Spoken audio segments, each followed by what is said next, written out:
there's a lot of communities that are struggling, and there's a few communities that are doing really well. And I think it's really time for us to sit down and talk about what makes engagement really engaging.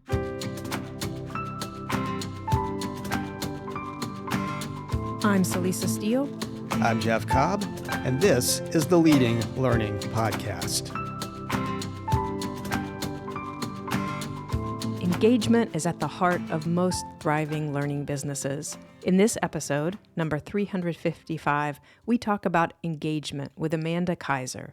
Amanda is an engagement strategist, keynote speaker, and author of Elevating Engagement: Uncommon Strategies for Creating a Thriving Member Community. Amanda's background and focus is on community engagement in the context of associations, but her perspective on engagement is valuable for learning businesses of all types. In her conversation with Jeff, Amanda offers a formula for engagement and shares a high-level look at the 6 stages of engagement. Jeff and Amanda get into specific tactics and approaches, including email communication, social proof, and priming members and learners for participation. And they discuss the primary importance of creating an organizational culture that supports and values engagement over transactions. Jeff and Amanda spoke in April 2023.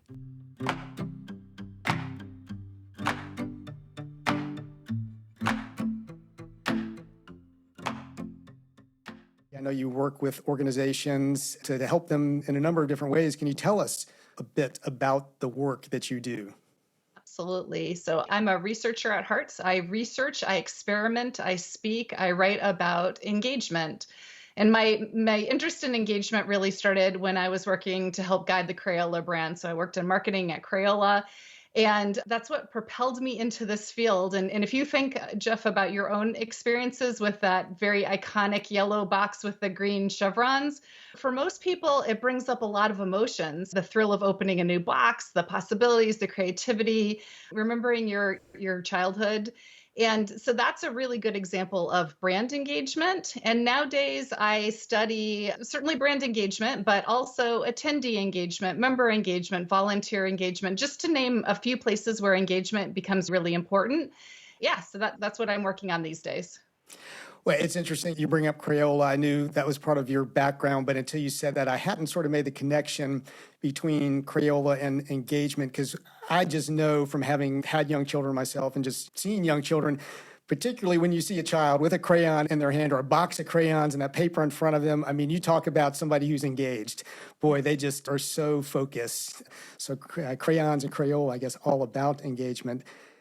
Now, the main focus of our discussion today is your new book, which is about engagement. Indeed, it's called Elevating Engagement: Uncommon Strategies for Creating a Thriving Member Community.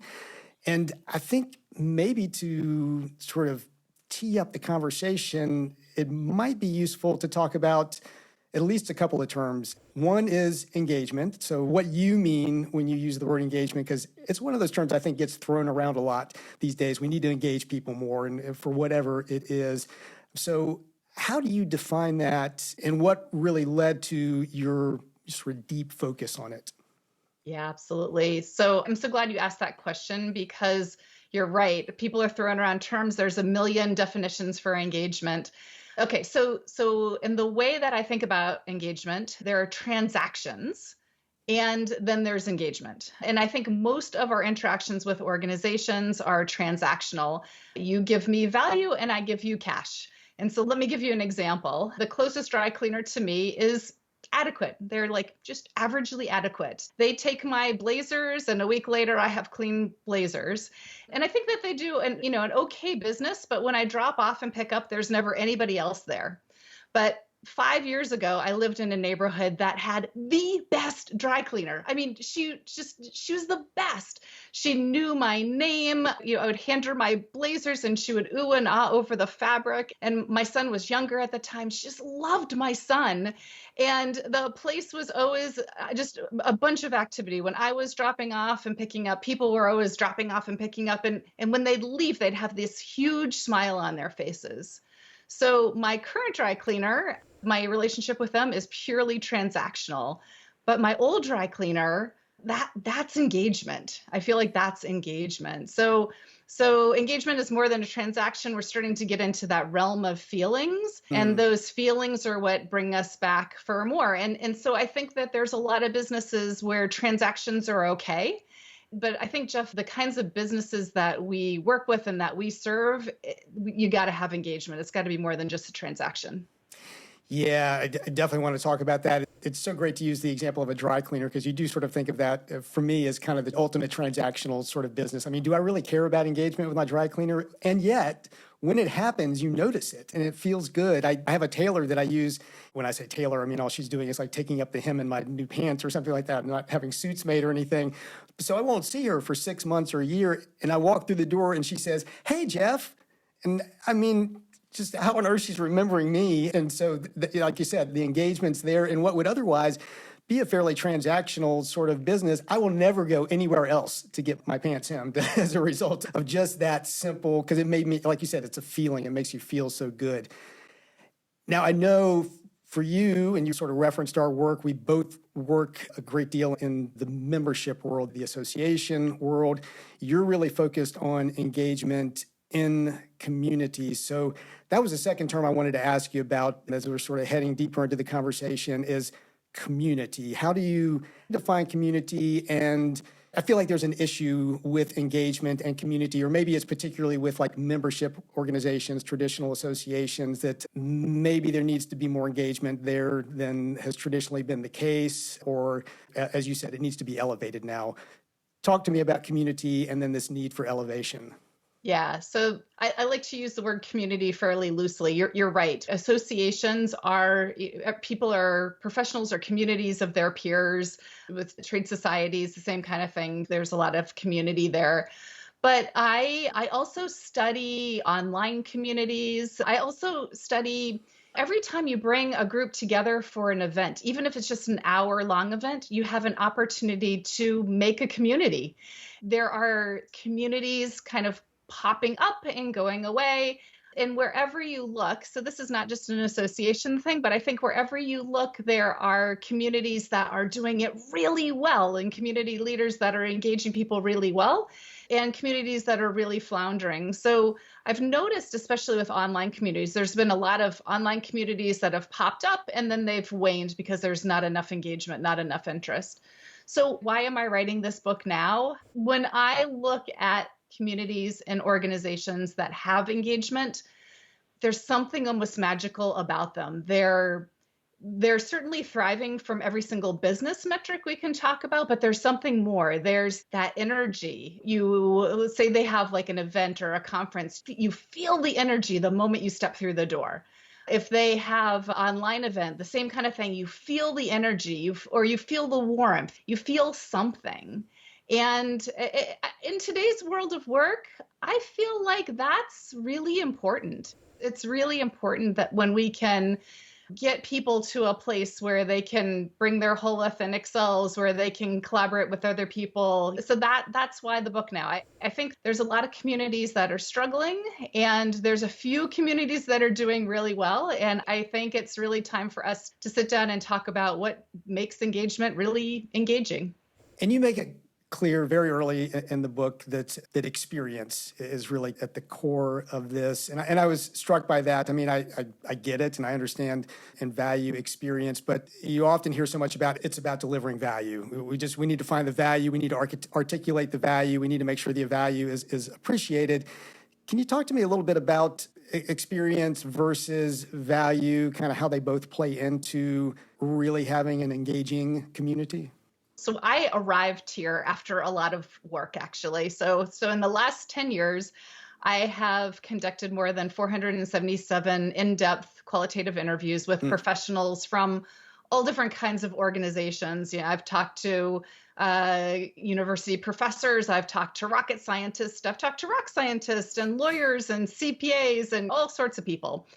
And all in an effort to figure out what engagement truly was. And so what happened as a result of all of these conversations was I found a formula for engagement, and that formula is value plus experience equals engagement. So if you think about my current dry cleaner, they do a good job with my clothes. That's the value part. And I like to think about value as kind of the base layer. So you get the value part. And the value part, again, it's very transactional. If, like, say, a new dry cleaner opened up nearby, I'd try them. There's no reason to be particularly loyal. But when we want more than just that transaction, we want to start doing is we want to layer on experience. So you get your base layer of value, and then you layer on a layer of positive experiences. So value plus experiences equals engagement. And these positive experiences don't have to be elaborate. One of the questions that I'm getting a lot lately is, oh my gosh, I'm so busy. It's like almost like you're asking me to do a second job, Amanda. How do I provide all of this value and now all of these experiences? And I don't think it has to be. I think certainly if you are a big organization with lots of money and lots of time and lots of scale, you might have to invest in experiences. But for small organizations or these kind of one-on-one discussions, maybe not really. That, like, my favorite dry cleaner, she smiled at people. She was super chatty, those kinds of things. Your tailor remembered your name. It doesn't have to take a lot of time. We're grateful to Thinkific for sponsoring the Leading Learning podcast. At Leading Learning, we believe reach, revenue, and impact are essential for all learning businesses. Thinkific Plus is a new generation platform purpose-built to help growing businesses scale revenue. With Thinkific Plus, you can generate monthly recurring revenue through course subscriptions and membership programs, sell multiple seats for your learning products to a single buyer, suggest additional products in the learning flow to increase sales, and go global with 0% transaction fees and payments accepted in over 100 countries. Coastal Drone Co. uses Thinkific Plus to sell online courses, memberships, and certifications to those looking to fly drones in Canada.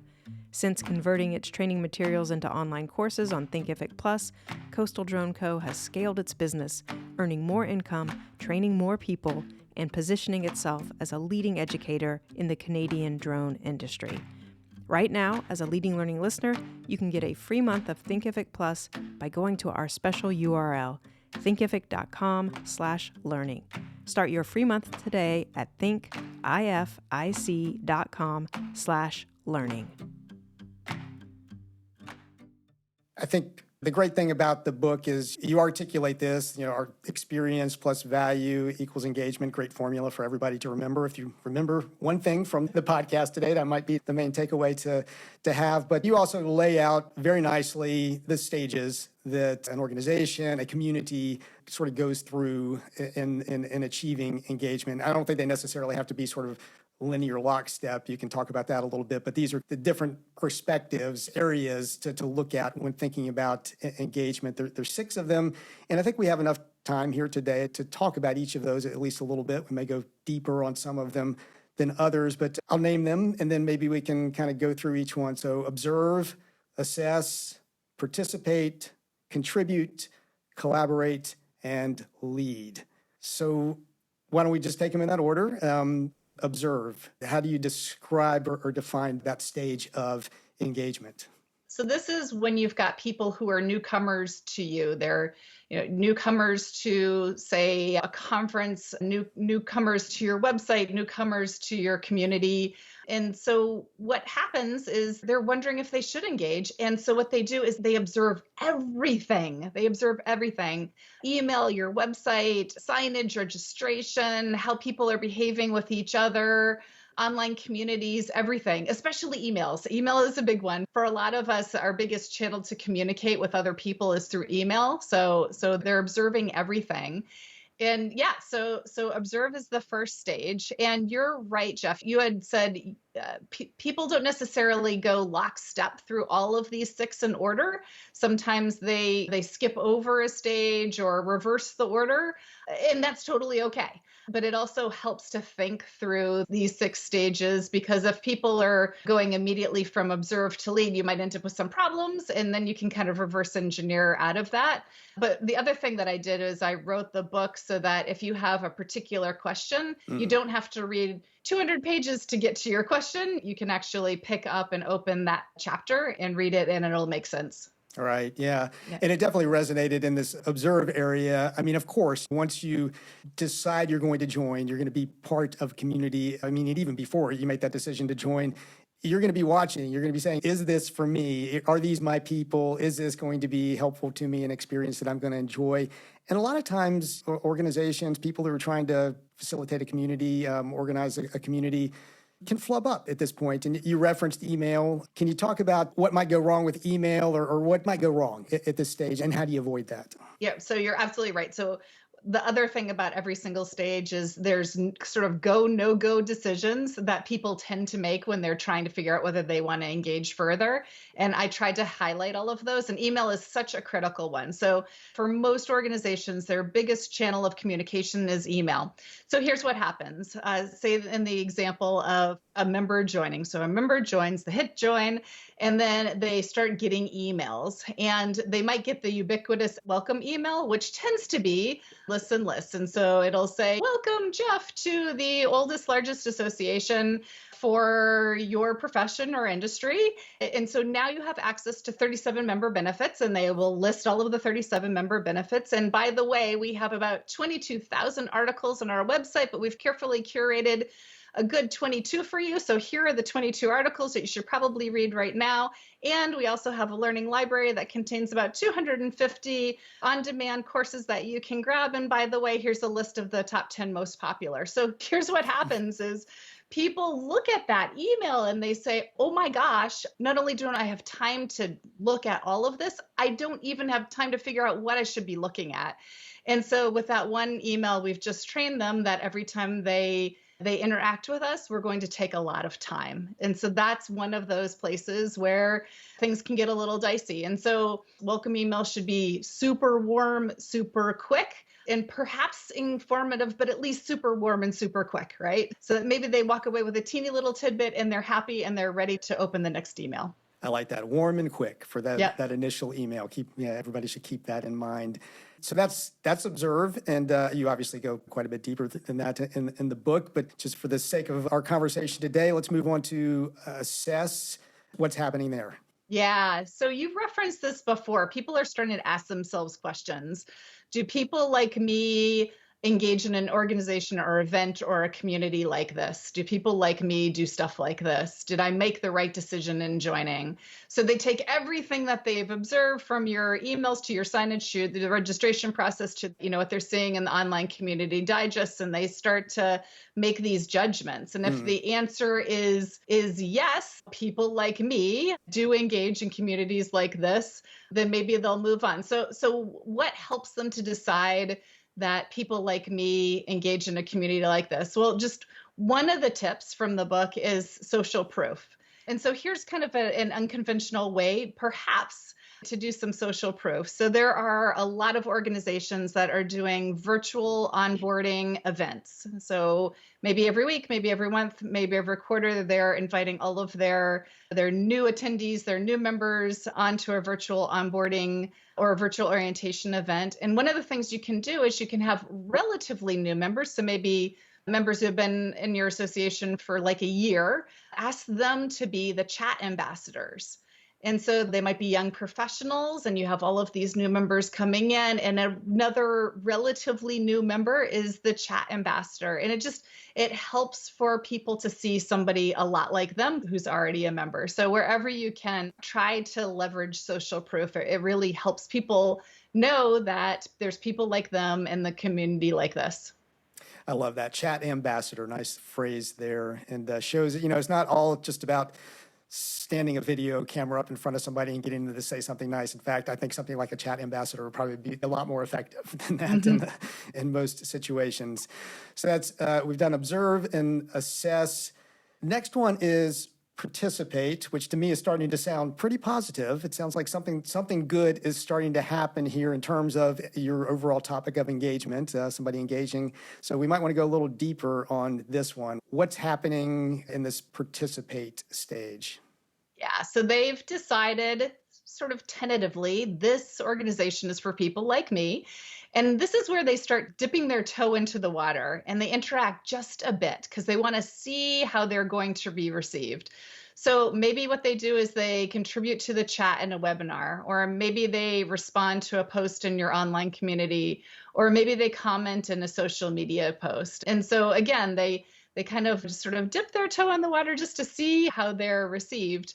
One of the things I like to do as a speaker and facilitator is I love to prime for participation, because I think that there's a couple of things that happen. I want people to get participating as quickly as they feel comfortable, because if there's a huge lag, sometimes it makes it harder to participate later. So to the extent you can, and to the extent you want participation, think about all of the ways that you can prime for participate. So if you'd like, Jeff, I can give one example if there's time. Please do, yeah. Okay. So this is one of my favorite ideas. And I'm going to, if I can, I'll reel off some ideas and I'll tell you where I stole them from. This particular idea is about engaging your early birds. So if you're having some kind of live event or a live course or a live webinar, there's always a group of your attendees that log in at least a couple of minutes early, but they might log in 5, 10, maybe even a half an hour early. Some people log in super, super early. And I call these folks the early birds. And this idea that I stole from a friend of mine, his name is Mark Collard, and he has a database of icebreakers and activities and energizers that you can use in your meetings and your courses and your events. And so Mark has this idea of an unofficial start. So when people start coming into your waiting room, or live, when people start coming into your room, start. And it can be something as simple as just letting everybody into the room and just having a very unofficial conversation. How's it going? Why are you here? What are you hoping to learn? Or you can come up with some kind of unofficial start activity. I love the unofficial start activities where maybe you just post a question in chat. Hey, as you're coming in, introduce yourself and tell me a little bit about this topic. And those help prime people for participation. We've actually got a course called Presenting for Impact where we're helping presenters become more educationally impactful. I think we use it. I think it's the same phrase. I can't remember my own writing, but priming for participation, because it is so important. You have to give people the opportunities to be able to participate and make it clear that they're there and make it easy and welcoming for them to do that. Seems like it's also a great time for positive reinforcement and appreciation when that happens, I would guess. Yes. Yeah, I absolutely agree. These kinds of things, you've probably found the same thing. They really set the tone. They set the tone for the rest of your time together. And so as the leader, facilitator, teacher, you're setting the tone with how you're queuing up those activities, but also how you're responding to the way people are responding to them.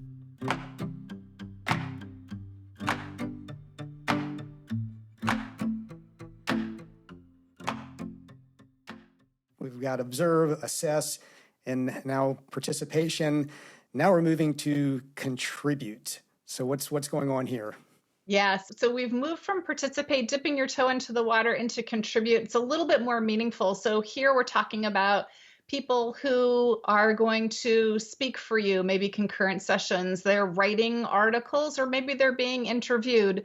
Maybe they're mentoring. They're bringing a little bit more of themselves to the game.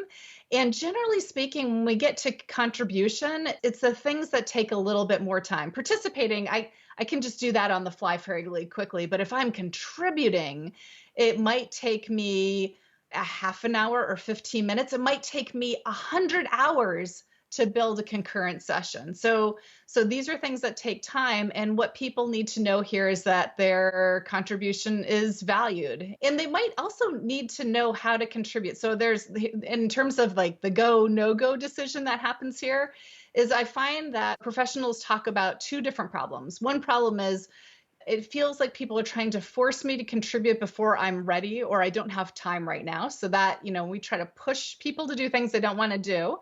The other is I'm ready to contribute. I want to write a journal article. I want to speak, but I keep raising my hand, but nobody's taking me up on it. So those, to the extent that we can make room for both things that happen, the better off we're going to be in having people make that decision to engage and contribute and then continue on in their 6-step journey. And with something like contribution, I mean, obviously it's going to be true in any community that some people are going to be more motivated, more inclined to contribute than others. I mean, do you aim to try to find even very small ways for everybody to contribute, or do you just sort of resign yourself to the fact that some people may never really contribute, but you can still have an engaged community?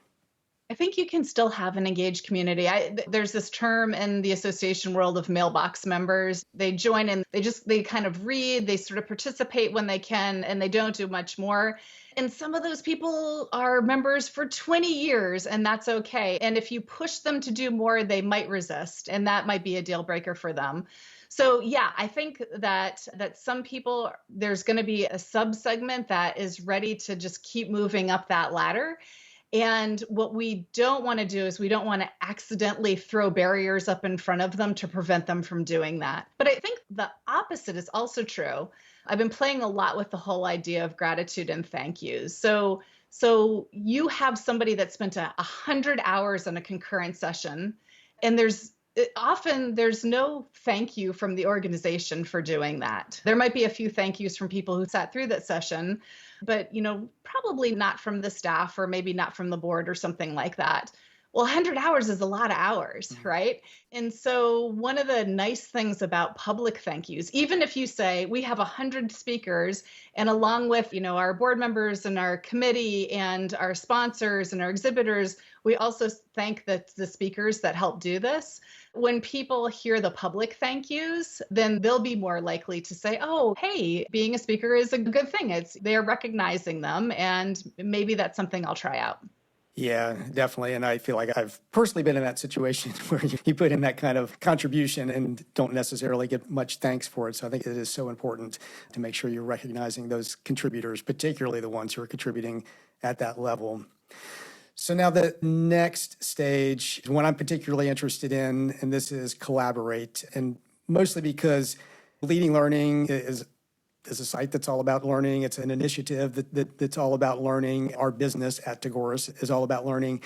And I think so often within communities, the most powerful, the most useful learning comes out of the collaborations that happen in the community, certainly among the people who are collaborating, who are sort of hands-on doing whatever they're doing.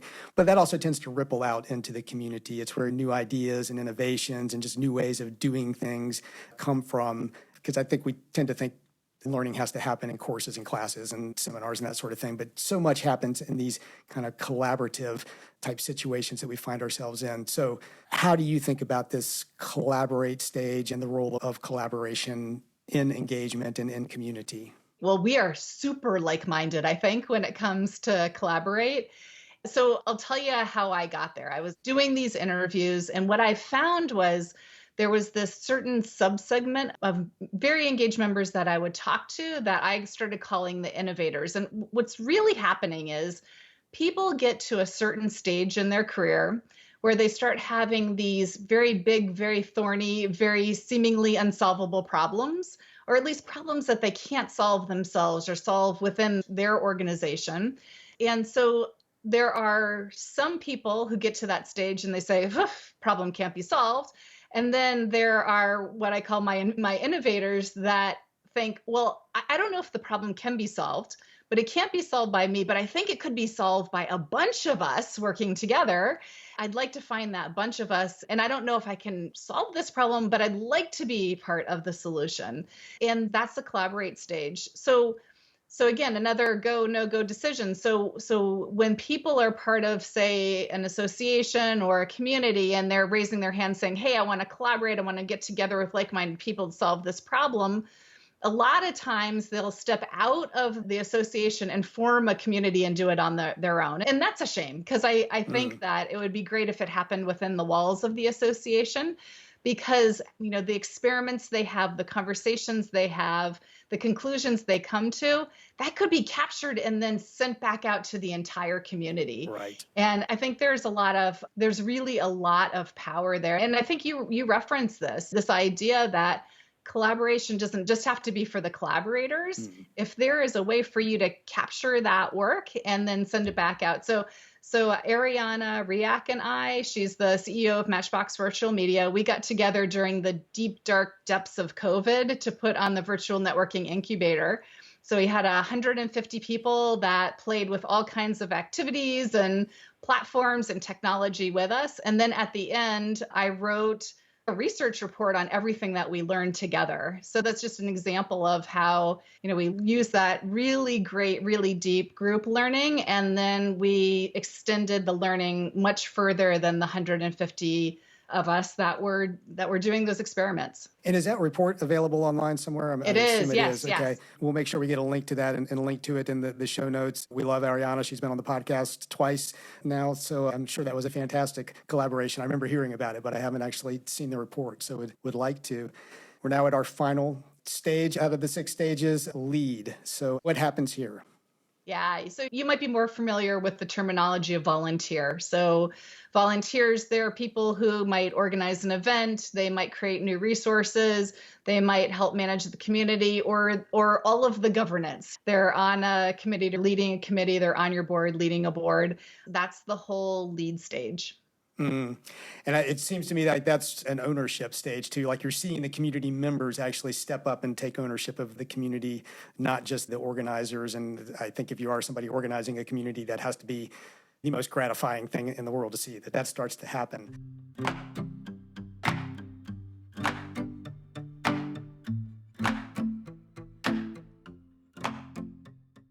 The book has been out now for a couple months, 2-3 months. Is that about right? And I know I've written books myself before. You finish it, it goes off to press or whatever. You put it out there in the world, and then you think, I would love if I could have talked about this more, or now I've learned this since writing the book, or my thinking has changed in some way. Anything like that for you? New ideas that have come along now that you've sort of put this out there and are living with it? Yeah, I've got a couple of ideas for like bonus chapters. And one idea that I've been playing with recently is the whole idea of culture. And so when I read resources on culture, we talk about organizational culture. And I think what people are talking about is they're talking about staff culture. But every community actually has a culture. So whether it's kind of like a pop-up community that's forming just maybe around a 1-hour event or around a couple of day conference, or your online community, all of those things have a culture. And what I've noticed is this high engagement often correlates with a very strong positive community identity or culture. And I think the leaders have a lot to do with how that culture manifests. So actually, there's kind of 2 things here. If you don't do anything to sort of cultivate your culture, you get kind of this potluck sort of thing that happens, and that can be good or bad. But I do believe that as community leaders, we can have a very positive impact on our culture. And so I'm going to go back to what Ariana and I did with the virtual networking incubator. We wanted it to be a place that was very experimental. We wanted people to be able to, off the top of their head, throw out half of an idea, and somebody else would ping off that half of an idea and say, oh, what about this? And then somebody else would grab it and then say, oh, what about this? And we wanted that to be able to happen. And we wanted it to be able to happen when 80 or 90 people were in a Zoom room together. And so we said, hey, it's really important for us to have a culture that's very open and very kind and very generous. And we tried to model that in every possible way we could. And so, Ariana and I were writing emails. I was doing the facilitation. And we were just trying to, before every single gathering, I would get those words in my head and I would just try to model it every single time. And we had the loveliest culture. It was, people would talk about the gatherings and about each other like, this is the most joyful thing that I did this week. And so I'd love to start having much more conversation around member culture and how we can cultivate really good ones. We might have to have another discussion about that at some point. We focus a lot on learning culture because we think there needs to be a culture in which learning is valued and appreciated and promoted. And it's not just within the organization. We're talking about in the community and the broader constituency that an organization is trying to serve. And that has to be modeled by the organization. It has to be modeled by the organizational leaders. It has to be modeled by, if there are volunteer leaders, the volunteer leaders. All of that feeds into the culture. And it's really only when that's there that you really get this vibrant learning atmosphere that enriches the entire field or profession or whatever the community is serving. So I think it is just so important. I'd love to wrap up by asking you about your own learning. We're all about lifelong learning here at the Leading Learning podcast. So I'd love to know, how you approach your own development and learning, both personally and professionally, and particularly in the context of this conversation. What role does community play for you in helping you to learn and grow and develop over time? Yeah, so as a very naturally curious person, I find myself signing up for classes and courses and training and books. You can see my bookshelf behind me. That is nothing compared to my bedside table, which is just packed with books. So books are really a really kind of go-to for me. I'm always listening to podcasts. I'm kind of a mess when it comes to learning. I try to learn as much as I can all the time. In terms of community, what I tend to do is I tend to gravitate towards live virtual learning events. And I might be saying virtual because we're still sort of coming out of COVID. And so my recent experiences have been a lot around virtual learning events. And what I love is when I find a really great facilitator who is particularly adept at engaging everybody and getting everybody to participate. And for me, it's super interesting. One, because selfishly, I love to see how they're doing, what they're doing. But I find myself just getting really engaged in the topic because I'm learning from the facilitator, but I also have the opportunity to learn from all of my peers. And sometimes that's just the best kind of learning. When you've got not only the expert in the room, but 20 or 30 or 80 other experts, it's pretty powerful. I feel like at the end of some of those events, we get much further than any one person could have ever gotten by themselves. Yeah, that's great. That's when learning is really happening, when it's got that kind of social aspect to it, people really sharing their experiences and helping each other.